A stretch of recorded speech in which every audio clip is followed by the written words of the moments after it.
En 2012, on leur fait un dessin? C'est devenu une évidence. La crise qui menace l'humanité et la planète a une cause principale, le capitalisme financiarisé, la rapacité des marchés. Mais malgré l'évidence, certains continuent de prétendre qu'il faut s'en accommoder, que la loi du plus fort est toujours la meilleure. D'autres font semblant de croire qu'on peut moraliser le capitalisme, qu'on peut en somme domestiquer les requins. Pourtant, partout dans le monde, ces solutions libérales ou ces recettes social-démocrates sont un échec.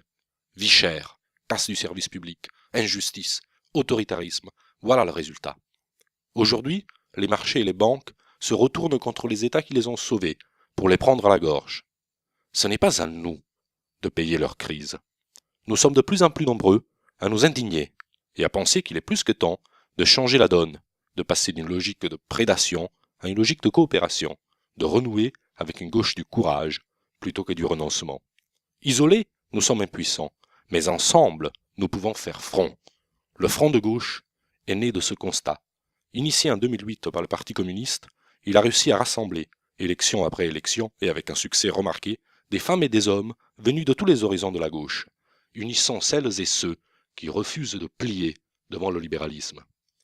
Refuser de plier, c'est interdire le licenciement boursier, c'est revenir à la retraite à 60 ans à taux plein, c'est aussi porter le SMIC à 1700 €.